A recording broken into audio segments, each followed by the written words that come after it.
వాళ్ళు కూడా వాదనలు వినిపించారు.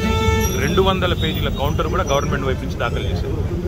చేసిన తర్వాత జడ్జి గారు మొత్తం వాదనలు విన్నారు. జడ్జిమెంట్ రిజర్వ్ చేసి పెట్టారు 31 తారీఖున. నేను ఏసీబీని ఏం కోరుతా ఉన్నానంటే, అదేవిధంగా గవర్నమెంట్ ఏం కోరుతా ఉన్నానంటే, జడ్జి గారు రిజర్వ్ చేసి పెట్టిన తర్వాత తీర్పుని మనం వెంటనే తొందరపడి, నేను ఎక్కడికి పోయేది లేదు, ఎక్కడికి తప్పించుకునేది లేదు, తొందరపడి మీరు అనవసరంగా ఎందుకు ఈ హడావిడి చేస్తున్నారని అడిగాను. ప్లస్ ఇప్పుడు నేను అయినప్పటికీ చట్టాన్ని గౌరవించే పౌరుడిగా, రాజ్యాంగాన్ని గౌరవించే పౌరుడిగా వాళ్ళు పిలిచారు కాబట్టి వచ్చాను. వచ్చి నాకు ఒక లెటర్ ఇచ్చారు, ఇన్ఫర్మేషన్ కావాలి, డాక్యుమెంట్స్ కావాలి. ఏం ఇన్ఫర్మేషన్ కావాలి, ఏం డాక్యుమెంట్స్ కావాలో మాకు తెలియదు, అందుకే అడిగాము. అడిగితే ఇప్పుడేమో వాళ్ళు లేటెస్ట్గా ఏం చెప్తున్నారంటే, మీరు ఒక్కరే రావాలి, లాయర్స్ రాకూడదు. ఆల్రెడీ తీర్పే అక్కడ పెండింగ్ ఉన్నది కాబట్టి మా లాయర్స్తో వస్తే మీకేం ఇబ్బంది అని అడిగితే సమాచారం ఇవ్వడం లేదు. దాంతోపాటు ఇంకా ఏమంటున్నారంటే, మీరు ఒక్కరే రావాలి. నాకు ఒక్కరే రావడానికి ఇబ్బంది ఏం లేదు, కానీ ఒక పౌరుడిగా నా ప్రాథమిక హక్కులకు కూడా భంగం వాటిల్లకుండా చూసుకోవాల్సిన బాధ్యత నా మీద ఉంటుంది. అందుకే పోలీస్ అధికారులను అడిగాను, ఎక్కడన్నా లిఖితపూర్వకంగా ఉందా నా లాయర్ రాకూడదని, దయచేసి ఉంటే ఇవ్వండి అన్నాను. సో వారు సంప్రదిస్తున్నారు. నేను ఇక్కడ కేవలం ఇవాళ ఏసీబీ ఆఫీస్కి వచ్చి మీకు ఏం ఇన్ఫర్మేషన్ కావాలి, ఇప్పుడు నన్ను వాళ్ళు అడుగుతున్న ఇన్ఫర్మేషన్ మొత్తం గవర్నమెంట్ దగ్గరే ఉంది. నేను తీసుకున్న నిర్ణయం ఏదన్నా ఉంటే అది మినిస్టర్గా తీసుకున్నాను, గవర్నమెంట్గా తీసుకున్నాను. అట్లాంటప్పుడు నా దగ్గర ఉన్నదని సమాచారం వారు ఏదైతే అపోహపడుతున్నారో అదంతా మీ దగ్గరనే ఉంది. ఈ వాదన అంతా కూడా నేను ఆల్రెడీ కోర్టులో చెప్పాను. కోర్టు ఆల్రెడీ తీర్పు రిజర్వ్ చేసి పెట్టింది. హైకోర్టు మీద ఉన్న గౌరవంతో, చట్టాల మీద ఉన్న గౌరవంతో, రాజ్యాంగం మీద ఉన్న గౌరవంతో నేను ఇక్కడికి వచ్చానని చెప్పాను. వారు మరి ఏ కారణం చేతనో నా లాయర్ నాతో రాకూడదు అంటున్నారు. మరి ఒక పౌరుడిగా నాకు నా లాయర్ను వెంటబెట్టుకుని విచారణలో భాగస్వామ్యం చేసే అధికారం నాకు ఉందని నేను అనుకుంటున్నాను. లేదు అని వారు అంటున్నారు. భారత రాజ్యాంగం నడుస్తుందని నేను అనుకుంటున్నా. కాదు రేవంత్ రెడ్డి రాజ్యాంగం మాత్రమే ఇక్కడ నడుస్తుంది తెలంగాణలో వాళ్ళు అంటున్నారు. చూడాలి మరి వాళ్ళు ఏం చెప్తారో. దాని మీరు ముందుగా ఇన్ఫార్మ్ చేశారా అడ్వకేట్స్ వస్తున్నట్టు? బ్రదర్, వాళ్ళు హైకోర్టు తీర్పు రిజర్వ్ చేసిన తర్వాత నిజాన్ని నన్ను పిలవాల్సిన అవసరమే లేదు. హైకోర్టులో చాలా గంటల వాదనలు వాళ్ళు వినిపించారు ఏసీబీ తరఫున. ఇవాళ కొత్తగా మళ్ళీ ఇప్పుడు శోధించేది సాధించేది ఏమి లేదు. చెప్పాల్సింది కూడా చెప్పకుండా ఇక్కడేదో హడావుడి చేసి నిన్న రైతు భరోసా ఎగ్గొట్టారు కాబట్టి రైతు భరోసా నుంచి తప్పించుకోవడానికి 2 రోజులు మీడియాలో ఈ డ్రామా నడపాలని రేవంత్ రెడ్డి గారు అనుకుంటున్నారు. దీనికి మేము బాధపడం. రేవంత్ రెడ్డి గారు ఏమనుకున్నా 15,000 ఇస్తానని చెప్పి 12,000 ఇచ్చిన విషయము ప్రజలకు గుర్తుంది. మీరు ఎన్ని డ్రామాలు చేసినా మాకు ఇంకో సమాచారం కూడా ఉంది. నేను ఇక్కడికి రాగానే కావాలని కేటీఆర్ ఇంటి మీద రైడ్స్ అని చెప్పి అక్కడ రైడ్లు చేయించాలని ఆలోచన చేస్తా ఉన్నాను. పర్వాలేదు, ఇవన్నీ డ్రామాలు మాకు తెలుసు. మీరు ఎన్ని డ్రామాలు చేసినా రాష్ట్ర ప్రజలకు నేను చేసే విజ్ఞప్తి ఒకటే, 420 హామీలు ఏవైతే రేవంత్ రెడ్డి ప్రభుత్వం ఇచ్చిందో అది అమలు చేసేదాకా కొట్లాడదాం. కేసులు ఎన్ని పెట్టినా, మీడియా మేనేజ్మెంట్ పాలిటిక్స్ ఎన్ని చేసినా భయపడాల్సిన అవసరం లేదు, బాధపడాల్సిన అవసరం లేదు.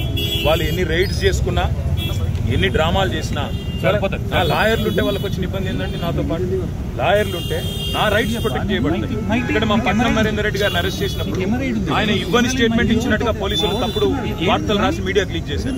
అట్లా కాకుండా నా రైట్స్ నేను ప్రొటెక్ట్ చేసుకోవాలి కాబట్టి లాయర్ ఉండాలని కోరుతున్నాను. వాళ్ళకి వచ్చిన ఇబ్బంది సార్, ఇప్పుడు ఈ స్థాయిలో ఆంక్షలు పెట్టారు, మీరు నేరుగా విచారణకు అటెండ్ అవుతున్నారు. వాళ్ళు చెప్పిన చెప్తున్నా బ్రదర్, నేను ఆంక్షలు వాళ్ళ నరేందర్ రెడ్డి గారు ఇవ్వని స్టేట్మెంట్ ఇచ్చినట్టుగా తప్పుడు స్టేట్మెంట్లు రికార్డ్ చేసిందే పోలీసు వాళ్ళు. అందుకే నాకు వాళ్ళ మీద నమ్మకం లేదు కాబట్టి నా లాయర్లను తెచ్చుకున్నాను. ఇప్పుడు మా ఇంటి మీద రైడ్స్ రైడ్ చేసుకుంటే నాకు తెలిసి ఏం చేయబోతుంది, రైడ్స్ చేసి అవసరమైతే కొన్ని ఇంప్లాంట్ చేసి కొన్ని లేనిపోని సృష్టించి అందులో ప్లాంట్ చేసి దాని మీద కేసు బనాయించాలని వీళ్ళ చిల్లర ప్రయత్నం. నేను చిట్టినాయుడు గారికి చెప్పేది ఒకటే, ఇవన్నీ డ్రామాలు చేసినా, ఎన్ని కథలు పడ్డా, ఎన్ని అక్రమ కేసులు పెట్టినా, నువ్వు రైతు భరోసా ఎగ్గొట్టింది ప్రజలకు తెలుసు, నువ్వు మాట తప్పింది తెలుసు, 420 హామీలు ఎత్తగొట్టింది ప్రజలకు అర్థమైంది. నువ్వెన్నీ చేసుకున్నా తప్పకుండా నేను వదిలిపెట్టాం. ప్రజాక్షేత్రంలో తప్పకుండా మా హక్కుల కోసం కొట్లాడు. ఇవాళ నేను అడిగేది ఏంటంటే, మొన్న నరేందర్ రెడ్డికి జరిగింది, వాళ్ళ నాకు జరగదని గ్యారంటీ ఏంది? నరేందర్ రెడ్డి ఈయన స్టేట్మెంట్ ఇచ్చినట్టు, కన్ఫెషన్ ఇచ్చినట్టు, అనవసరంగా నా పేరు చెప్పినట్టు లేనిపోని పుకార్లు వీళ్ళే సృష్టించిన పోలీసులు మీడియాకు లీక్లు ఇచ్చారు. ఇలా నాకు కూడా అట్లే చేస్తారనేది నా డౌట్. రెండవది ఇవాళ నేను మళ్ళీ చెప్తున్నా, నేను ఇక్కడ రాగానే నా ఇంటి మీద రైడ్ చేయాలని చెప్పి వాళ్ళు ప్లాన్ చేసుకున్నారు. తప్పకుండా నా ఇంటి మీద రైడ్ చేస్తే కూడా అన్లయమని ఇరికిచ్చి రేవంత్ రెడ్డి గారు ఇచ్చిన 2 చిట్టీలు, అవసరమైతే ఇంకో 2 ఏమైనా సృష్టించి అని ఇరికిచ్చి కావాలని బదనాం చేయాలన్న చిల్లర ప్రయత్నం చేస్తున్నారు. నా హక్కుల కోసం తప్పకుండా నేను కొట్లాడతాను. న్యాయవాదుల సమక్షంలో ఎంక్వైరీ చేయాలని కోరుతున్నాను. తప్పే చాలా సేపటి నుంచి వెయిట్ చేస్తున్నారు, ఇంకెంతసేపు వెయిట్ చేస్తారు? ఏమని చెప్తున్నారు? 5 నిమిషాలు చూసిన తర్వాత మరి పోలీసులు సహకరించకపోతే నా దారి నేను అంటే ఇప్పటివరకు అయితే ఏం చెప్పట్లేదు. పోలీసు వాళ్ళు మరి లిఖితపూర్వకంగా ఏం చేయట్లేదు, కానీ వాళ్ళు ఫోన్లు వాళ్ళు ఏదో మాట్లాడుతున్నారు పైకి. రేవంత్ రెడ్డికి మాట్లాడుతున్నారో మరి ఇంకా డీజీపీకి మాట్లాడుతున్నారో, ఎవరికి మాట్లాడుతున్నారో తెలియదు. వాళ్ళు ఏం చెప్తారో దాన్ని బట్టి నా తత్పరి. సార్ ఇప్పుడు అడ్వకేట్స్ అనుమతి లేదు అనేది అయితే నిబంధన లేదు కదా? అడ్వకేట్స్ అనుమతి లేదు అనేది తప్పు. మొన్న పట్నం నరేందర్ రెడ్డి మీద ఏ కుట్ర అయితే వీళ్ళు చేసిండ్రో, ఆయన ఈయని స్టేట్మెంట్ ఇచ్చినట్టు పోలీసు వాళ్ళు ఏదైతే దొంగ స్టేట్మెంట్ సృష్టించి ఆయనను నన్ను బద్నాం చేసే ప్రయత్నం చేసిండ్రో అది జరగకూడదన్నదే నా తాపత్రయం. అందుకే లాయర్ ఉండాలని నేను కోరుతున్నా. లాయర్ ఉంటే వాళ్ళకి అభ్యంతరం ఏందో నాకు అర్థమైతే లేదు. ఏమైనా కానూను ఉందా చూపెట్టు, కాగితం చూపెట్టు, కాగితం చూపెట్టు.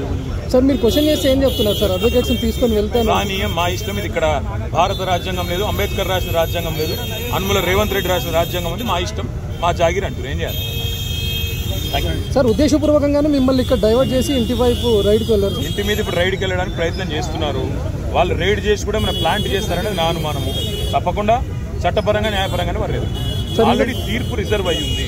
అయినా ఈ డ్రామా చేయాల్సిన అవసరం ఏముందో పోలీసులకి తెలుసు. ఈవెన్ ఫామ్ హౌస్ కేసులో కూడా ఇంటి దగ్గరకు వచ్చి ఎలాంటి అనుమతులు లేకుండా దగ్గరికి వచ్చి డ్రామా చేసి అక్కడ ప్లాంట్ చేసి రేవంత్ రెడ్డి ఇచ్చిన కొన్ని ఆడ పత్రాలు పెట్టి లేదా ఇంకోటి పెట్టి కేసులు పెట్టి ఇరికేయాలనేది వాళ్ళ తాపత్రయం. అన్నింటినీ కూడా న్యాయపరంగా ఎదుర్కొంటాం.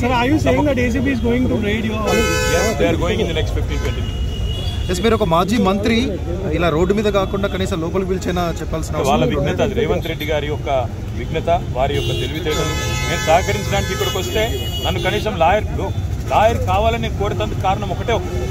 మొన్ననే పట్నం నరేందర్ రెడ్డి విషయంలో వీళ్ళు చేసిన కుట్ర, రేవంత్ రెడ్డి డైరెక్షన్ ప్రకారం పట్నం నరేందర్ రెడ్డి మీద ఇవ్వని స్టేట్మెంట్ ఇచ్చినట్టు అభూత కల్పనలు సృష్టించి, ఊహాజనితమైన వార్తలు సృష్టించి బదనాం చేసే ప్రయత్నం చేసి ఆయన కన్ఫెషన్ ఇచ్చిండు, కేటీఆర్ను ఏం చేసిండని లేనిపోని కథ చేసిండ్రు. మళ్ళీ మాకు అట్లా జరగకూడదు అనేది నా తాప. Thank you.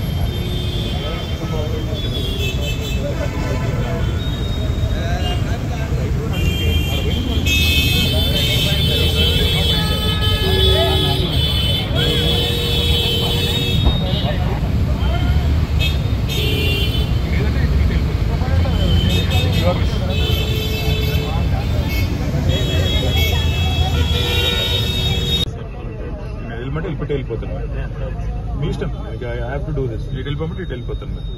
You have no right to arrest me. I have right to an advocate. ఎవరు చెప్పి ఇన్ రైటింగ్ ఏంటి నాకు పద్ధతి కాదు కదా. మర్యాదగా మీతో కోఆపరేట్ చేస్తుంటే మీరు ఇంతమందిని పెట్టి హడావుడి ఎందుకు చెప్పండి? Right to an advocate. ఆడ పోయినాక వాళ్ళని చెప్తున్నాను. మీరెందుకు చెప్తుంది? ఏసీ యూఆర్ నాట్ ఏసీపీ, వాళ్ళు ఏసీపీ. వాళ్ళు చెప్పండి నాకు, నేను వాళ్ళని అడుగుతాను కదా. వాళ్ళు చెప్పండి నాకు. లేదంటే ఇటు వెళ్ళిపోతాను. మరి మీ ఇష్టం. It's your wish. Extensive arguments ACB చేసి జడ్జిమెంట్ రిజర్వ్ అయిన తర్వాత అసలు పిలిచే అవసరం లేదు. పిలిచాను, అయినా వచ్చినాక మీరు నా లాయర్ రాకూడదు అంటే నేను ఇన్ రైటింగ్ ఇవ్వండి. నేను లాయర్ రాకూడదు, ఇన్ రైటింగ్ ఇవ్వండి. నేను ఉంటాను ఇక్కడే వెయిట్ చేస్తాను. రోడ్డు మీద ఇక్కడ కూర్చొని ఇక్కడ ఇన్ రైటింగ్ ఇవ్వమంటే లాయర్ రావడానికి వీల్లేదు. లేదంటే మీరు ఉంటే వెళ్ళిపోతాను. లేదు మీకు లెటర్ ఇచ్చి వెళ్ళిపోమంటే మీకే లెటర్ ఇచ్చి వెళ్ళిపోలేదు.